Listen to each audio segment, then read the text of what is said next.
Bon, tout d'abord, merci pour l'invitation. Je me sens très honoré d'être parmi vous et surtout rencontrer virtuellement le maître Majid pour la première fois. Comme ça, c'est quelqu'un dont j'écoutais les disques depuis bien un moment. Euh, donc, euh, ce que je voulais dire, c'est que pour moi, personnellement, euh, jazz, Maroc, Maroc, jazz, comment on est arrivé là, comment je suis arrivé là. On va dire qu'on te met cette étiquette du moment que tu es normalement ou programmé dans des festivals considérés de jazz, des festivals majeurs de jazz. Ici, par exemple, Umbria Jazz Festival, Berkida Festival, des choses comme ça, en Italie où je réside actuellement, ou quand tu es programmé en radio dans des slots, dans des phases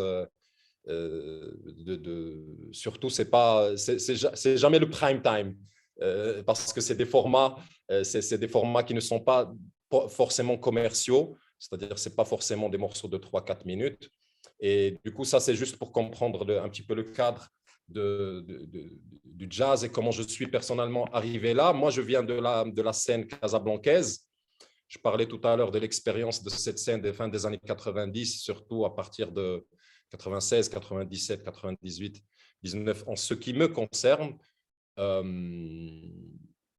Là, outre de ce qu'on appelle musique urbaine, différents styles, il y a eu l'opportunité, ce qui m'a ouvert un petit peu sur ce monde-là, outre des rencontres de musiciens, comme je disais tout à l'heure, un maître Bkas, mais aussi Jock El Maleh, qui faisait partie de la tribu du boulevard, même avant le lancement de ce qui deviendra le boulevard, c'est-à-dire c'était le tremplin. Et même avant, c'était quelqu'un qui enseignait la batterie et de manière peu orthodoxe ou on va dire non conventionnelle comme les groupes classiques, c'est-à-dire au niveau de l'organologie des instruments, il ramenait des pièces de percussion qu'on pouvait voir que dans les vidéos de Art Ensemble of Chicago ou dans Sanra ou des choses comme ça. Mais c'est des choses qu'on a compris beaucoup plus tard, parce qu'au début, en s'approchant à la musique de cette façon un peu, comme on dit, Sidi Pancha, c'est-à-dire d'une façon forte et spontanée, moins de recherche, il y a beaucoup de choses qu'on ne comprenait pas. Puis, personnellement, j'ai eu une rencontre assez décisive avec le feu Randy Weston, le pianiste. Cette rencontre, c'était à Essaouira. Et ce grand bonhomme, si vous l'avez vu, vous ne pouvez pas l'oublier, ce grand bonhomme. Moi, je suis 1,98 m, lui, il est plus grand, plus costaud. Il m'a pris les mains avec ses grandes mains comme ça. Il me dit, Reda, écoute, tout a commencé ici. Tu entends tout ça là? Et il y avait le festival Gnawa. Je ne sais pas si vous avez l'ambiance, toute la ville qui est remuée par ces vibrations. Et moi, je lui faisais des références de rock. Il me dit, non, non, non, écoute, tout a commencé là. Il faut repartir de là. C'est ça la chose importante. Et à l'époque, j'étais à Paris. Quand je suis revenu à Paris, ces mots et la musique de Randy Weston que je connaissais, mais que j'ai essayé un petit peu à démystifier tout ça. Et on va dire qu'il y a eu ce groupe Café Mira, c'est un collectif marocain, algérien, italien et français, avec des cuivres français et italiens, section rythmique algéro-marocaine, avec lequel j'ai commencé à faire un petit peu de recherche dans ce qu'on peut appeler aussi des formes de jazz, peut-être. Et puis, le plus important, c'est aussi, depuis une dizaine d'années que je suis à Bologne, ici, une ville qui a une tradition de musique, notamment de jazz, pas seulement, parce que c'est l'une des premières universités, c'est la première université d'Europe et le premier conservatoire. Mais donc, le côté du jazz, de l'après-guerre, ça a beaucoup marqué. Tous les grands sont passés ici, tous les grands. Les grands du jazz sont passés ici, ils ont laissé une marque. D'ailleurs, il y a même une rue, une espèce de Walk of Fame avec toutes les étoiles de Mingus, de Duke, de ci, de ça, etc. Donc, il y a cette... Et puis, c'était surtout, et ça l'est en quelque sorte, maintenant encore beaucoup sur le discours de les musiques d'improvisation, les collectifs d'improvisation, notamment improvisation radicale, électronique, etc. Donc, ça, c'est quelque chose qui m'a beaucoup aidé aussi dans l'apprentissage étant autodidacte, dans les rencontres, la musique d'ensemble, les techniques conduction, des rencontres avec des gens comme Steve Coleman ici qui sont venus faire des masterclass, Marshall Allen des Sanra, Sabir Matin, grand saxophoniste américain avec qui on collabore dernièrement. C'est tous des gens qui ont une approche un intérêt à la recherche des musiques africaines, mais avec le langage de la musique black américaine, si on veut, avec toutes ces nuances, que ce soit Negro spiritual, rhythm and blues, le funk, le free, le psyché, etc., etc.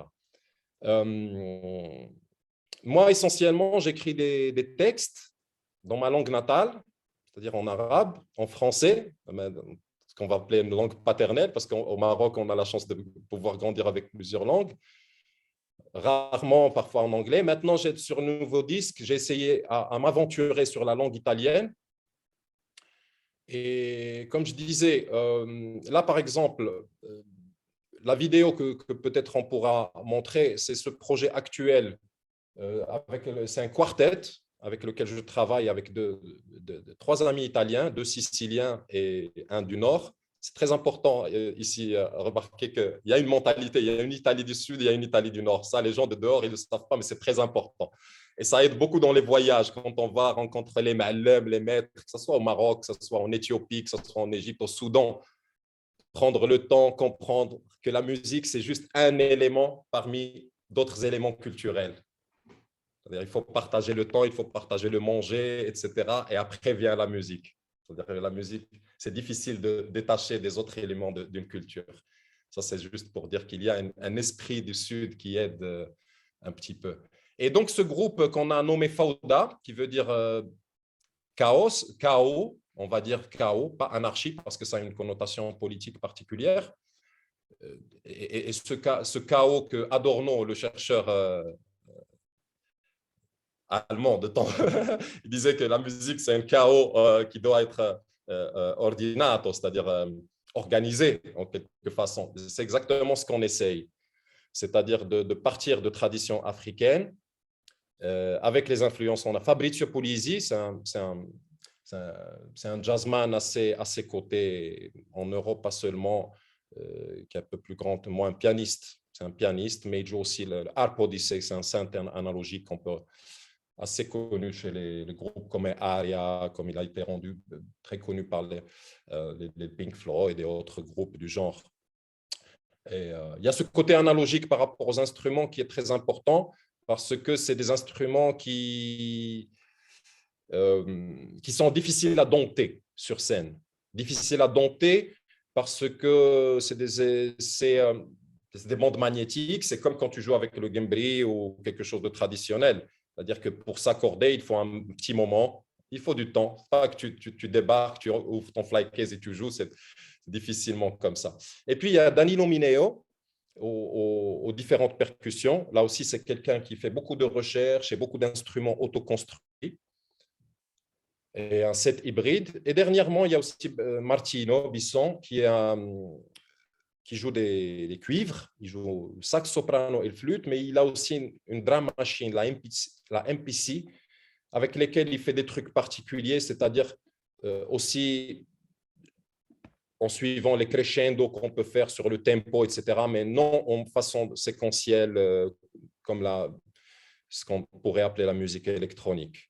Et donc, le dernier travail qu'on a fait, qui est l'album Abou Maillé, bah, je l'ai sous la main, là, donc je vais vous le montrer. Juste la couverture, vite fait. Voilà, c'est ça. Ça, c'est le fruit des recherches qu'on a fait les dernières années, d'ici, en passant par l'Égypte, en rencontrant des musiciens de l'Égypte, de la tradition Tanboura et Zar, qui a des origines soudanaises en Égypte. Moins influence africaine, mais moins influence arabe, plus africaine. Et puis des musiciens éthiopiens qu'on a rencontrés en tournée ici, mais qui nous ont invités chez eux, notamment au Fendika Cultural Center, qui est une espèce de jazz club à Addis Abeba, où il y a la crème de jazz et pas seulement. En Égypte aussi, on a joué pas mal de lieux, on a joué dans différents lieux. La spécificité, c'est que je disais, on a ce patrimoine, pas seulement en Gnawa, mais aussi avec des influences similaires, parce qu'il y a beaucoup de choses dans les modes de la musique éthiopienne, dans la musique zar, dans la musique soudanaise qu'on a retrouvées, avec nos arrangements, c'est-à-dire il y a le pianiste, il y a les flûtes, Il y a des séquences sur lesquelles on a travaillé beaucoup sur aussi j'ai travaillé beaucoup, ma curiosité, sur le passé colonial italien dans l'Afrique orientale, en fait, de la Libye jusqu'en Éthiopie. C'est quelque chose dont on parle très, très, très, très peu. Et en tant que citoyen, comme on dit maintenant, afro-européen, je me suis senti de travailler notamment sur des archives radiophoniques et cinématographiques en privilégiant des séquences d'improvisation radicale sur ces archives-là. Outre des morceaux qui sont des morceaux, des espèces de suites, qui ont des textes, qui ont des développements, etc. etc. Donc, je me rends compte que je pourrais parler beaucoup plus que ça, mais j'espère que j'ai été synthétique par rapport à ce que j'ai dit. Voilà. Et peut-être, je ne sais pas si tu veux voir la vidéo, avoir une petite idée sur le son. Oui, c'est très, très différent ce qu'on fait. Bon, peut-être le morceau que je t'ai envoyé, c'est Ménélik. oui, C'est le roi des rois de l'Éthiopie. C'est celui qui a vaincu la première fois l'armée fasciste, l'armée italienne. Et donc, c'est un personnage qu'on a voulu célébrer comme d'autres morceaux. Voilà, donc si vous voulez voir le visage des autres musiciens, il y a cette vidéo en direct, je crois Eric, il va la... oui, Et voilà, je suis très curieux d'entendre de votre part aussi. Ok, merci Reda, merci. Merci à toi, merci à vous.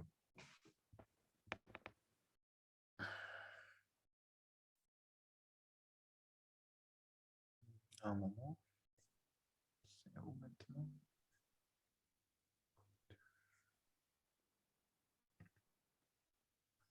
C'est pas ça.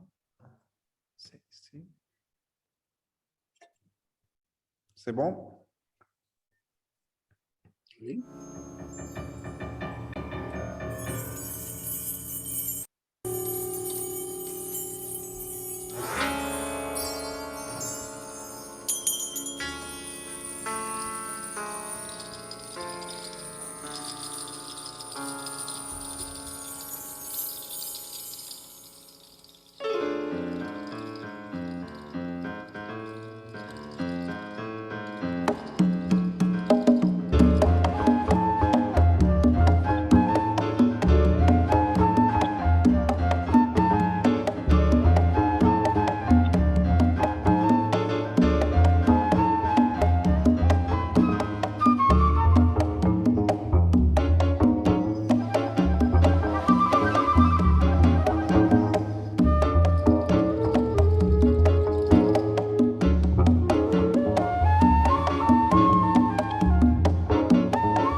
Oui, bravo.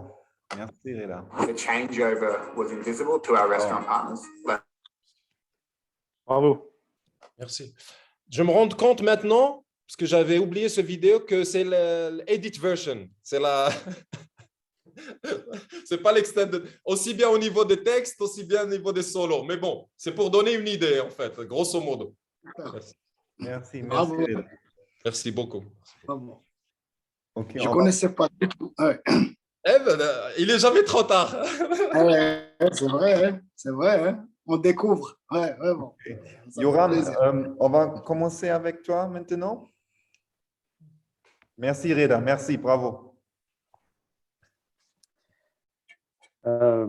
Yes. Bah, merci beaucoup.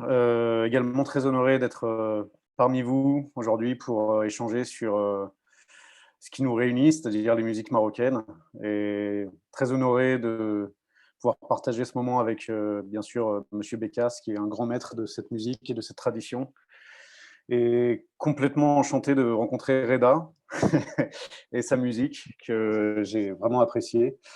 Merci beaucoup, Eric, pour nous réunir et pour nous donner l'occasion de parler de ce qui nous tient à cœur. Alors moi, mon parcours est un petit peu différent puisque je suis né de l'autre côté de la Méditerranée, donc du côté européen. J'ai des origines marocaines par mon père, des Saouira, et des origines berbères d'Algérie par ma mère. Mais j'ai grandi en France et j'ai découvert finalement les musiques marocaines assez tardivement, puisque des deux côtés de mes parents, il y avait vraiment cette volonté de s'intégrer, donc aussi d'épouser complètement la culture européenne et du coup, voilà, j'ai découvert ça assez tardivement. Alors comme moi j'ai des origines juives, donc j'ai quand même pas mal baigné dans les musiques juives marocaines, notamment les musiques de synagogue, et c'était un petit peu ce lien que j'avais. Mais globalement, quand j'ai commencé à faire de la musique, très très très jeune en fait, quand j'étais adolescent, j'ai commencé à m'intéresser au jazz.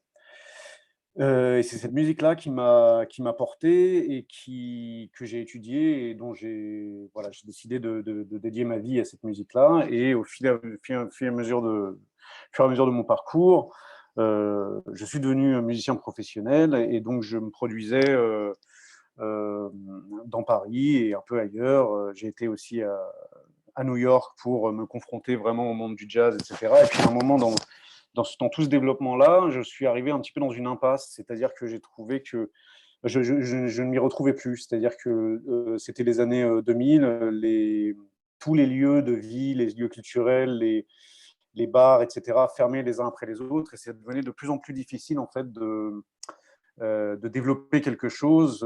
Voilà, la musique, le jazz s'institutionnalisait énormément. Et voilà, j'étais un peu, je ne trouvais pas de satisfaction dans cette pratique professionnelle. Et à un moment, voilà, sur un coup de tête, j'ai décidé pour la première fois d'aller au Maroc, et c'était en 2007.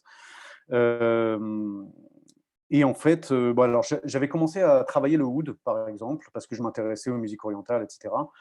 Et c'est donc au Maroc, sur place directement, que j'ai découvert les musiques marocaines et que j'ai été complètement frappé, puisque j'ai découvert à quel point elles étaient ancrées dans le peuple, dans la vie quotidienne, à quel point à chaque carrefour, on pouvait entendre de la musique live, comment dans chaque foyer, à chaque coin de rue, en fait, on pouvait voir des enfants, des femmes. Enfin, la musique est partout, en fait. Tout le monde la joue, tout le monde la partage de manière très naturelle. Et ça, c'est quelque chose qui s'est un petit peu perdu, je trouve, en Occident. Et donc ça, moi, c'est la première chose qui m'a vraiment frappé et qui m'a plu et qui m'a séduit. Et par la suite, je me suis rendu compte que ces musiques-là, contrairement à la vision qui m'avait été transmise, je ne sais pas trop comment, mais voilà, en Europe, la vision qu'on avait de ces musiques-là, bon, ben, en gros, c'était des tam-tams et des gens qui tapent dans les mains. Et en fait, je me suis rendu compte que à quel point c'était riche, et à quel point c'était complexe, et à quel point c'était C'est-à-dire que moi, moi, on m'a dit un jour, le Maroc, c'est une zaouïa, donc c'est un angle, en fait. Et donc, il y a la connexion avec l'Afrique subsaharienne, bien sûr, toutes les traditions africaines. Il y a une très forte connexion avec les traditions européennes. Il y a une très forte connexion avec les traditions arabes. Et bien sûr, il y a les traditions berbères. Donc, en fait, c'est d'une richesse sans fin, en fait. Et c'est très savant, finalement. On a l'impression que tout ça est facile, mais ça va. Enfin, voilà. Donc, ça, moi, en fait, ça m'a frappé. En 2007, ça a été la grosse claque. Et donc, j'ai tout de suite voulu commencer à intégrer ces traditions, ces vocabulaires, ces rythmes, ces mélodies, ces façons de jouer à ma pratique musicale. Et donc, j'ai commencé à revenir régulièrement au Maroc parce que aussi j'ai rencontré des Malem qui m'ont accompagné, qui m'ont guidé dans cet apprentissage. Et donc, j'ai rencontré également, là, moi, en fait, ce dont je voudrais vous parler très précisément, c'est ce parcours qui m'a occupé depuis 2007 jusqu'à aujourd'hui et qui a donné lieu à 5 albums.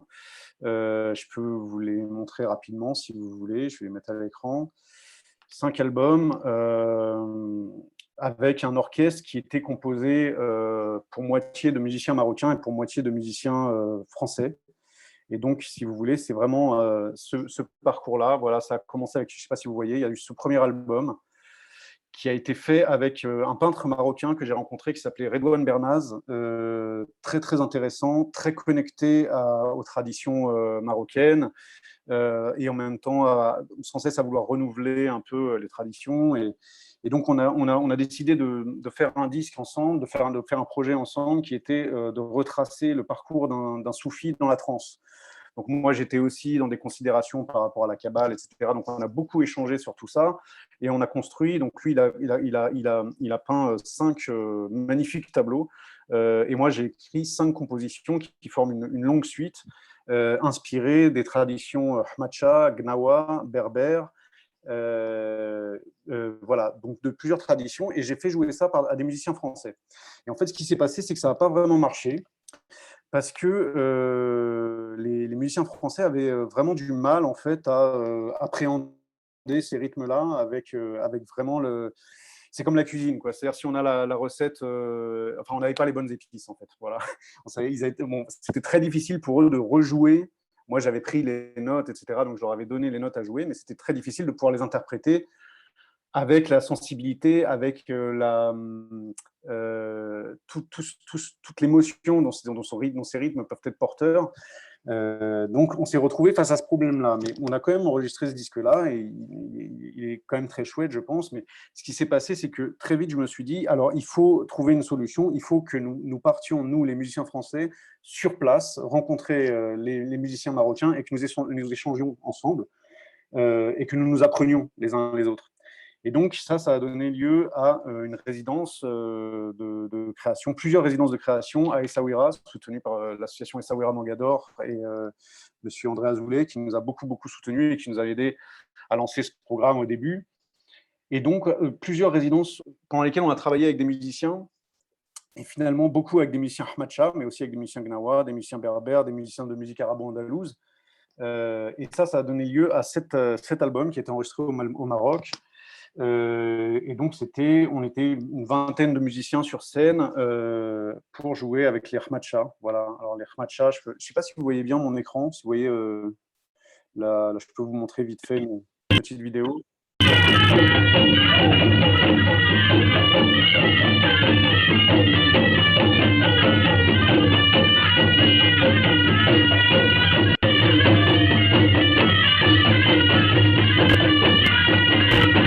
Mais enfin voilà, donc je voulais juste vous montrer très vite fait cette vidéo. En tout cas, là, on a commencé un apprentissage et un échange, puisque les musiciens marocains aussi étaient très intéressés à comprendre comment nous, on improvisait, comment on jouait du jazz, quelles les mélodies, etc. Et c'est un échange qui a duré 5 ans, qui a donné lieu à d'autres albums que voilà.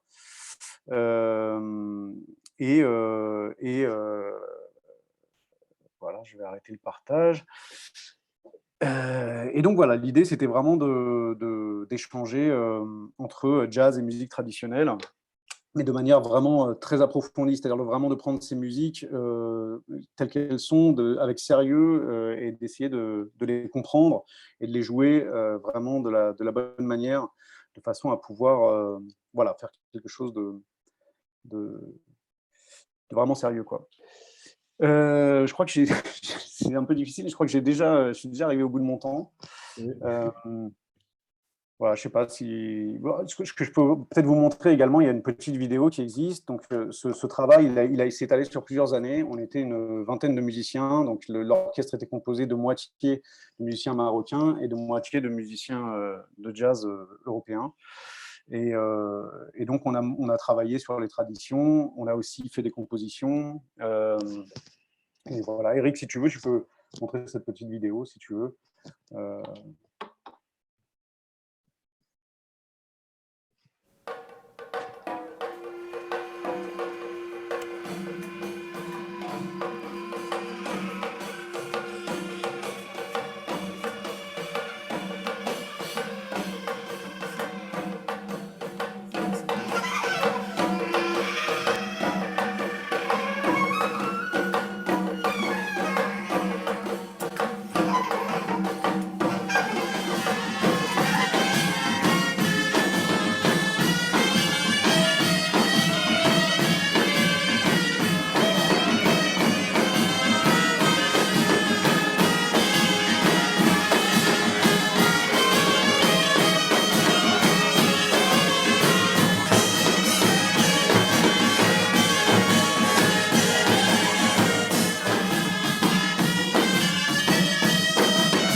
Bravo, merci, Yoram, merci.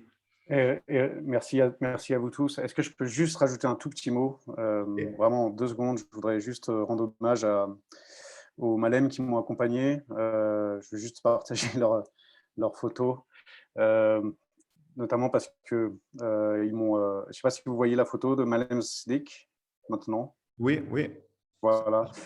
Et je voudrais rendre hommage à donc Abdelrahman Nemini qui nous a quittés récemment, ainsi que Abdelkader Benbrik qui nous a également quittés récemment, et Abdelmalek Benamou. Ce sont les 3 Malem qui m'ont énormément accompagné. Et voilà, je voudrais dire que c'est important de penser à tous ces Malem qui aussi s'éteignent malheureusement. Et avec eux, ils emportent un grand savoir qu'il faut continuer à conserver.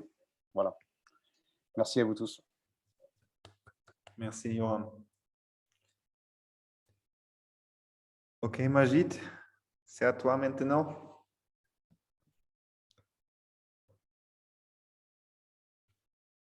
Et le microphone, ton micro, ça ne marche pas maintenant? Ah oui. Ouais, parce qu'il était coupé, il était muté. Quoi. Ça va, c'est bon? Ça va, oui, ça marche. Bon, ben, comme je disais, voilà, moi j'ai commencé dans les années 70. C'était la période de Nassel Riwan, bien sûr. Et donc, j'avais un groupe à l'image de Nassel Riwan à Salé. Majid, une question. Oui. C'était qui? Oui. Nasser Riwan, c'était qui cet ensemble? Ben, Nassel Riwan, c'était l'équivalent des Beatles au Maroc. C'est Oui. eux qui ont commencé vraiment ce qu'on appelle la musique pop au Maroc.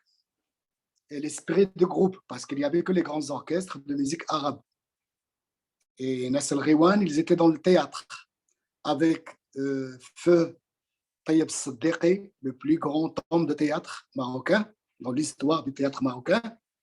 Et donc, en même temps, il faisait des théâtres et il chantait dans les pièces théâtrales. Et c'est comme ça que l'idée est venue de créer le groupe Nassel Riwan même. Donc, merci. Oui. Ouais. Donc, il y avait Omar Syed, il y avait le Batma, Allah yarhamou, Boujmi', qui est mort aussi.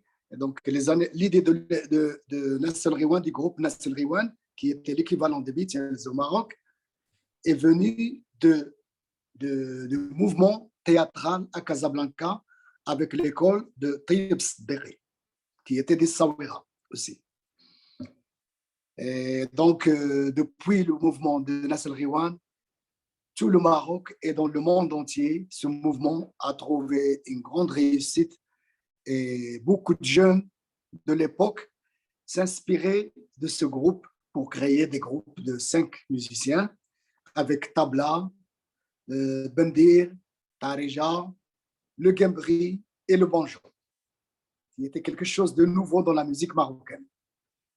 Bon, il y a le banjo traditionnel berbère, ce qu'on appelle l'otar, mais le banjo, comme le banjo américain, avec une peau en plastique, et on a développé même pour 6 cordes, et moderne et tout ça, c'est Nassel Riwan qui a commencé ça.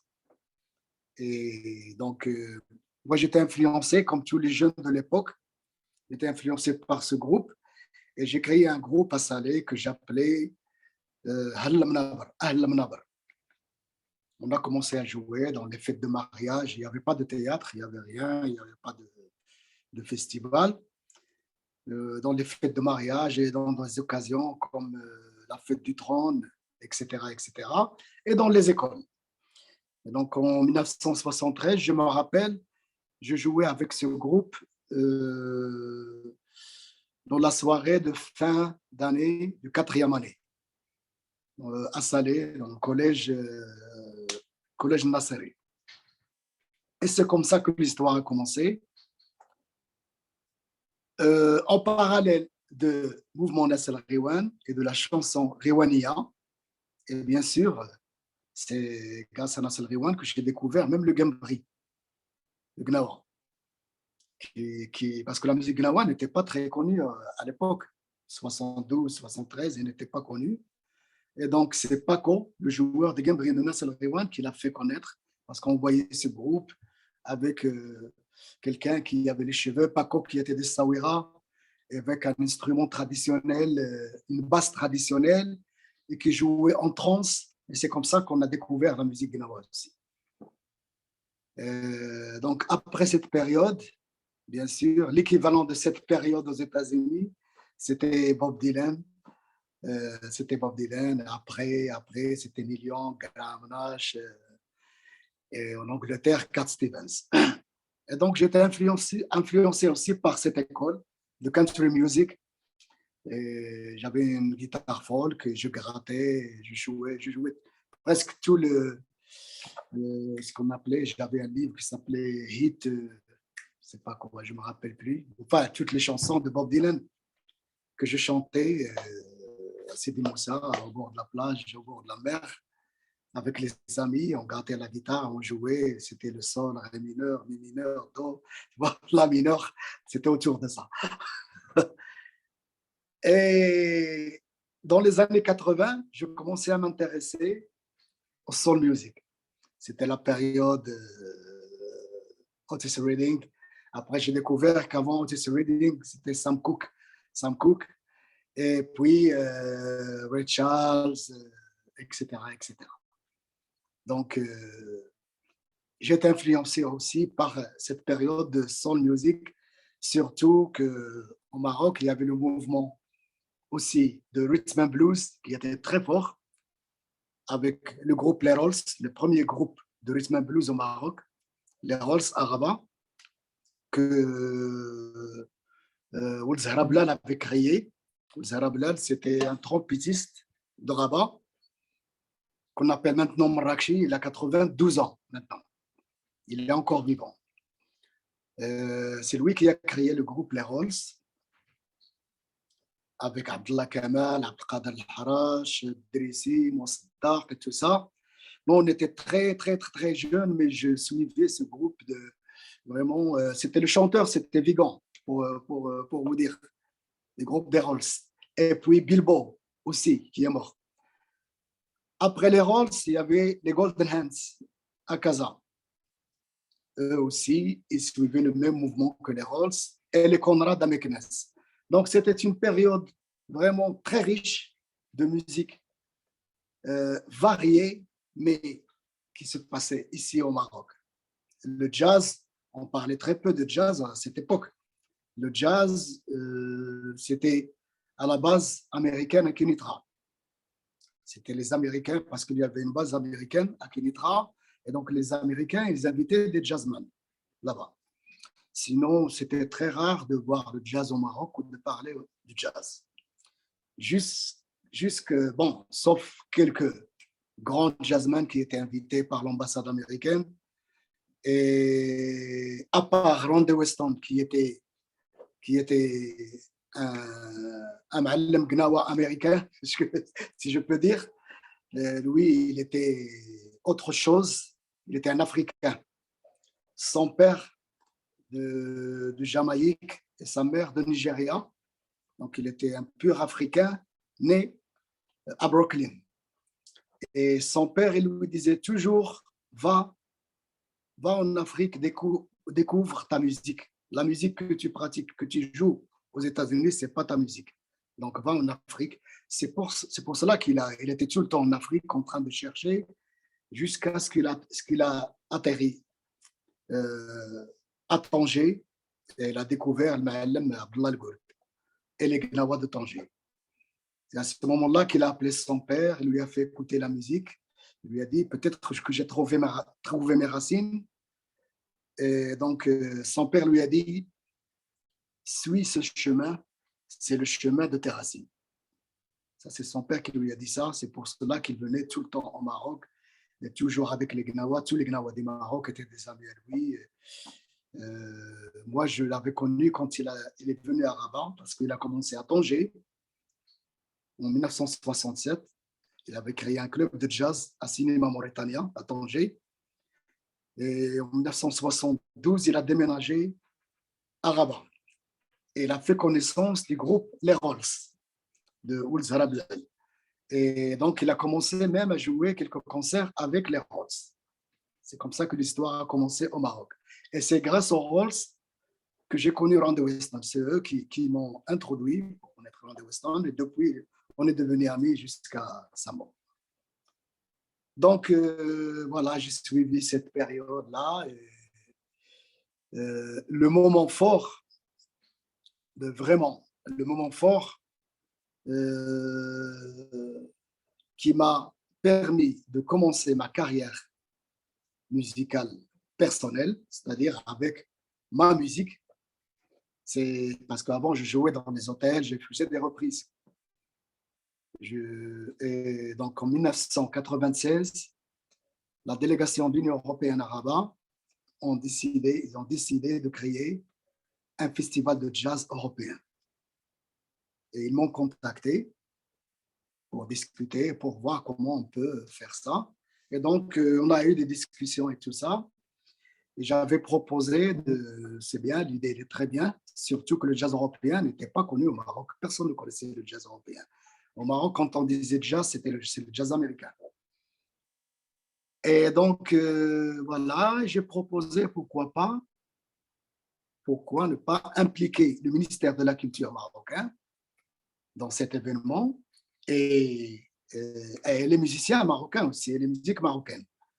Parce que l'intérêt, c'était de faire participer le public marocain et de faire connaître le jazz européen au public européen et marocain, surtout marocain, ici au Maroc.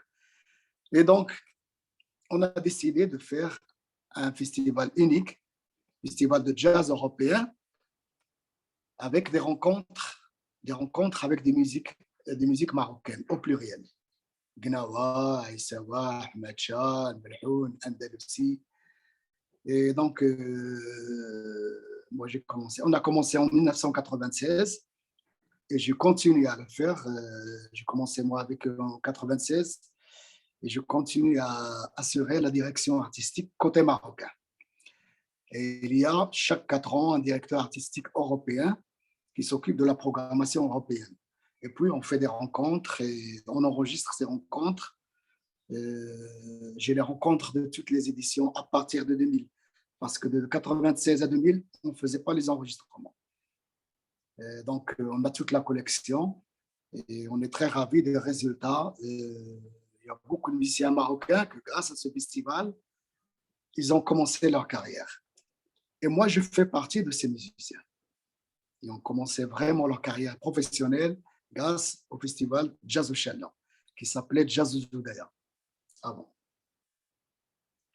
Donc, voilà, et, pour faire vite, parce que je peux dire beaucoup de choses. J'ai fait mon premier enregistrement en 2001, African Gnawa Blues. C'était en Belgique.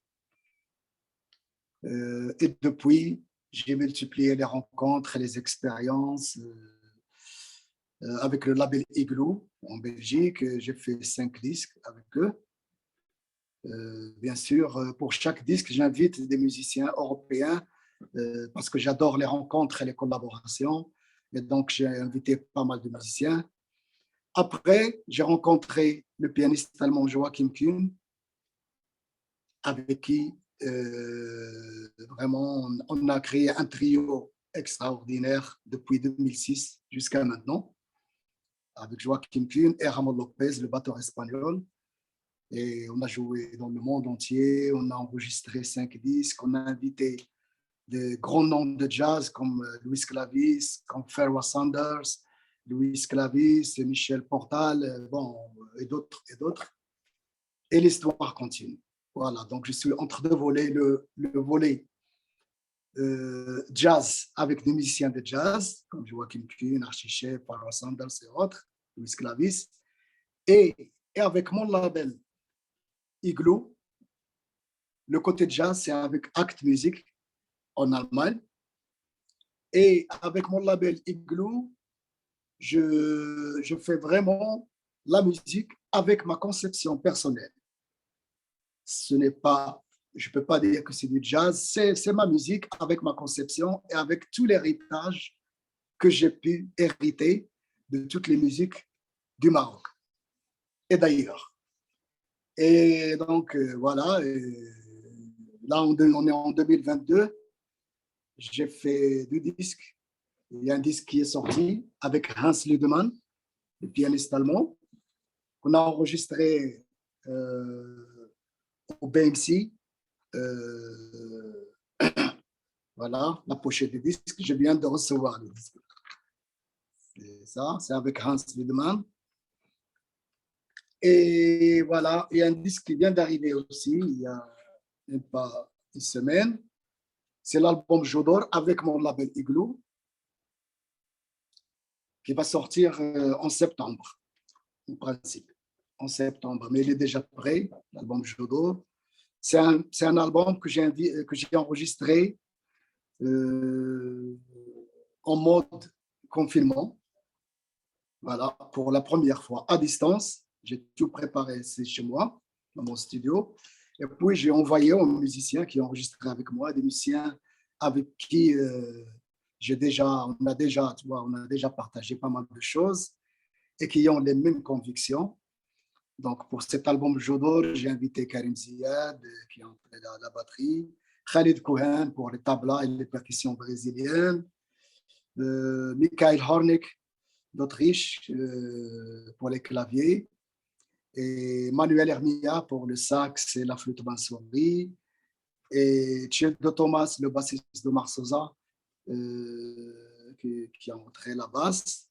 Et voilà, plus les musiciens marocains, le Ney, le Hadid Shafi, l'Antari ou Derbouka, et plus les Gnawa de Salé. Voilà. Magnifique, Majid. Merci, merci beaucoup.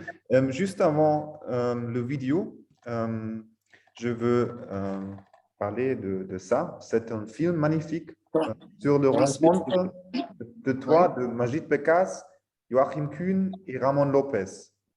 Il s'appelle Dance Meeting. C'est très intéressant. Et maintenant, on va voir le trio de Majid Bekas, Afro-Oriental Trio. Je vais partager un moment.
حالي ودربالة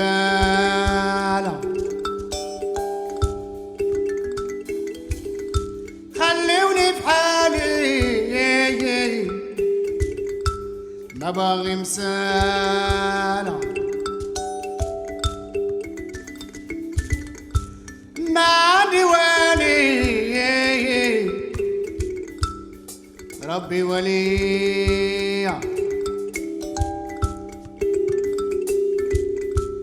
ما عندي تاني ربي والنية أنا بحماه أيال مويمة جودي بردان ودعيني ديما أنا بوالي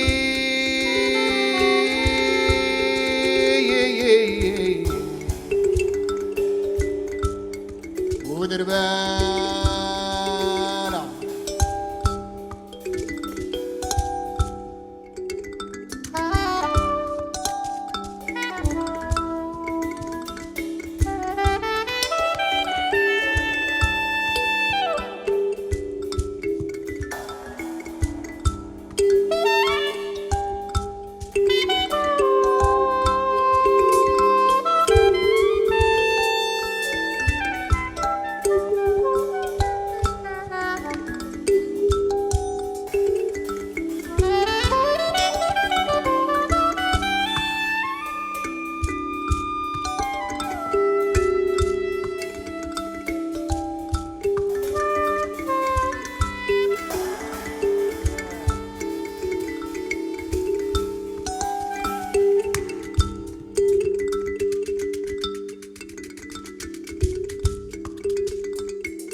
أنا أبو هالي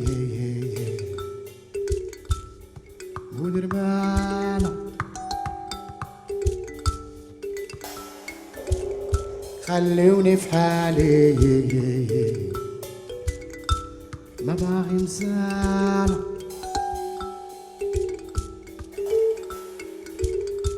عايش وحداني سويع بدالة أنا بوالي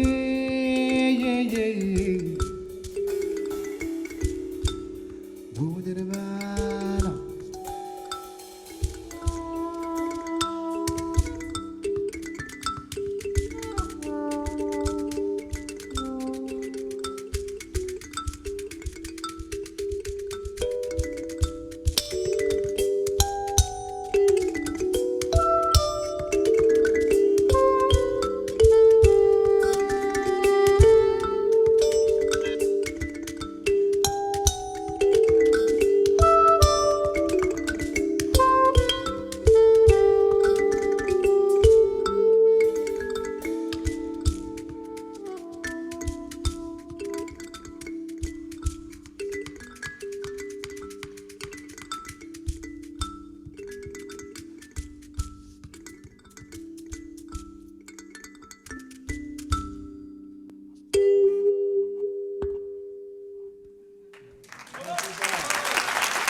Wow, merci, merci, merci à vous. Bravo. Merci à toi, Majid. Wow. C'était magnifique.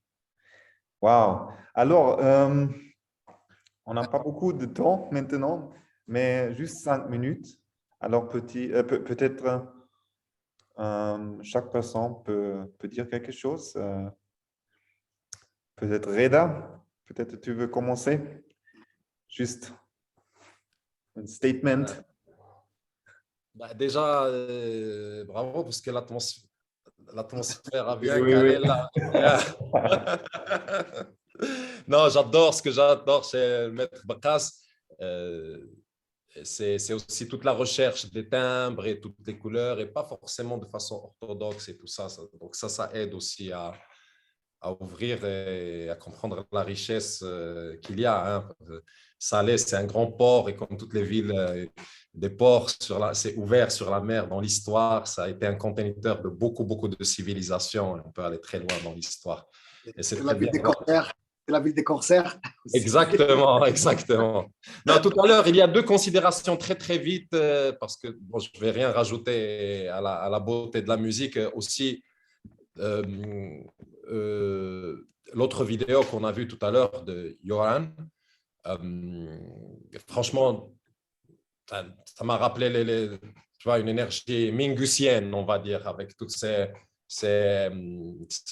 présence de la tradition marocaine, mais avec tous ces arrangements, mais respectueux, mais en même temps forts. Ce que j'ai retenu de... Et il faut des choses comme ça. En fait, c'est seulement ça qui va nous sûrement aider à sortir de formats un peu trop pop, trop commercial, trop comme ça. Vraiment, vraiment, on a besoin, je pense, notamment au Maroc, les jeunes ont besoin de respirer quelque chose de différent.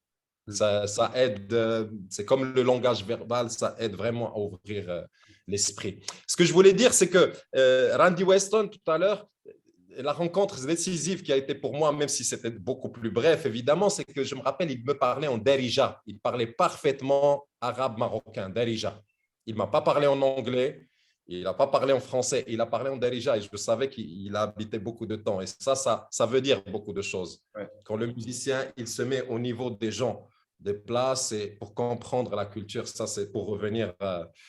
Donc voilà. Et puis, ça m'a rappelé, il y a toute une histoire non écrite de la musique marocaine, que ce soit le rock, le rhythm and blues et cette musique moderne. Nous, avec le Kounesh Magazine, c'est une revue, un fanzine qu'on a créé à partir de 99, 2000, etc., qu'on faisait éditer en série limitée avec le Boulevard. On faisait un peu pour garder en nom les artistes, etc. On avait fait un numéro sur une espèce d'histoire du rock marocain très synthétique, donc pour rendre hommage aussi. Et là, on a cité les Vigons, les Rolls, les Golden Hands, les variations, etc., pour arriver à ce que nous, on a fait de façon très modeste dans le rock ou dans quelque chose dans les années 90-2000, mais qui a eu un impact.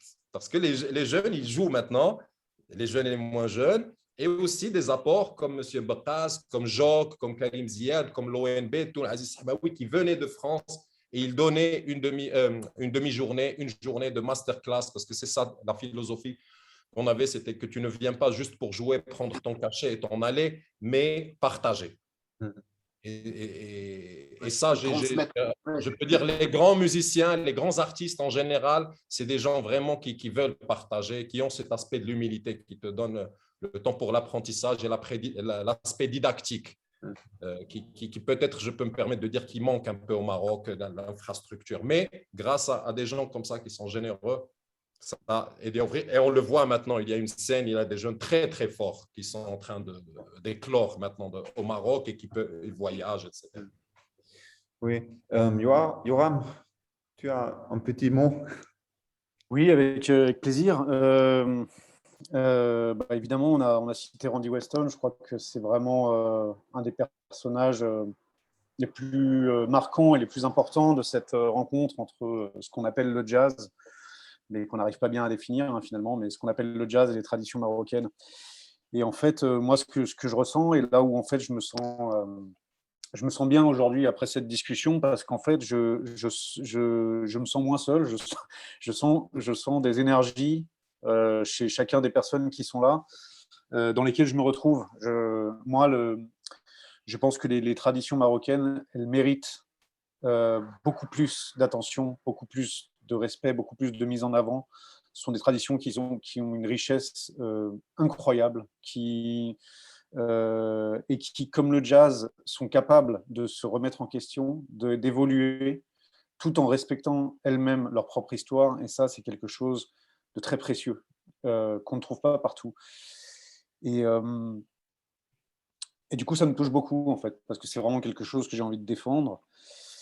Et il y a juste une petite phrase qu'on dit souvent à propos du jazz, et je trouve qu'elle mérite toujours. Moi, elle me parle beaucoup, même si elle est un peu bateau, mais c'est le jazz la plus savante des musiques populaires et la plus populaire des musiques savantes. Et populaire au sens qu'elle appartient au peuple, qu'elle est jouée, qu'elle est vécue, qu'elle est partagée au sein du peuple et pas au sein des élites, et pas juste dans les théâtres, et pas juste. Ça, c'était le cas, je pense, dans les années 40, 50, et ça a changé. Et moi, ce que j'aimerais beaucoup, enfin, c'est presque ce que je ferai un combat de ça, c'est que les musiques marocaines, on reconnaisse leur aspect savant, mais qu'on continue à les traiter comme des musiques populaires. Voilà. Voilà. Bon, c'est tout. Merci à vous tous. Merci, Yoram. Et Majid? Moi, d'abord, je me réjouis de cette rencontre, vraiment, et de découvrir des artistes marocains qui défendent la culture marocaine et la musique marocaine. Et en même temps, je suis très surpris que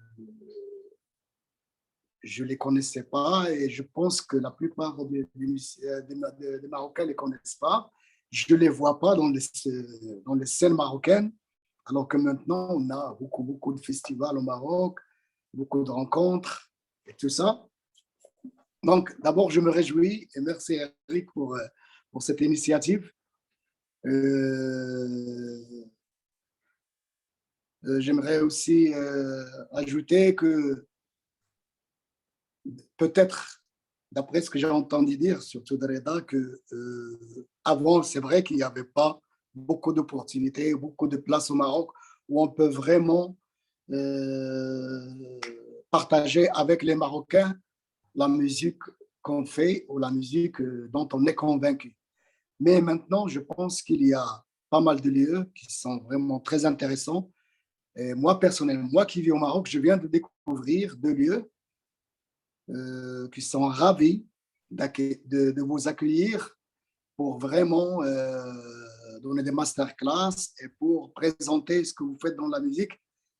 En l'occurrence, l'usine à Casa, que je viens de découvrir, un lieu magnifique et une équipe vraiment très ouverte et qui sont ravis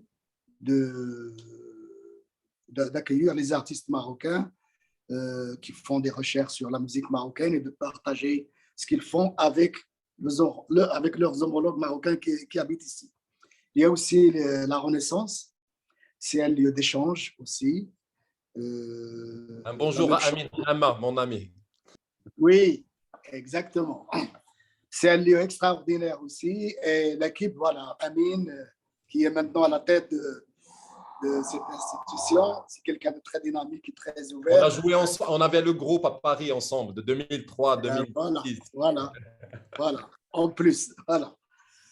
Oui. Et donc, c'est génial. Ce que je peux rajouter, c'est que ma première expérience internationale, c'était avec le saxophoniste de free jazz allemand, Peter Brotzmann, et le batteur américain de Chicago, Hamid Drake. Mhm. Et je peux dire à Reda que... Il est ici souvent, Hamid Drake. Il est ici souvent. Il est basé pratiquement ici. Figure-toi qu'on a enregistré un disque là-bas en Italie, à Nuoro. Avec Pasquale Emir à vibraphone, peut-être, non? Non, avec le saxophoniste Gavino Murgia de Nuoro. On a enregistré un disque là-bas et on a fait pas mal de concerts là-bas, mais on ne se connaissait pas pour se voir. Mais ça, ce n'est que la première rencontre. Mais Inch'Allah, il y aura d'autres, Inch'Allah. Inch'Allah, avec plaisir. Merci. OK, voilà. Je crois que c'est juste une question avec le temps. Je crois qu'il n'y a pas du temps, mais merci à vous. Merci à toi, Majid, à toi, Reda, à toi, Yoram. On va peut-être commencer à écouter votre musique. Je crois que l'audience peut-être va commencer d'écouter. Je vais continuer d'écouter votre musique. Et oui, on va continuer la discussion. Et merci. Merci à vous.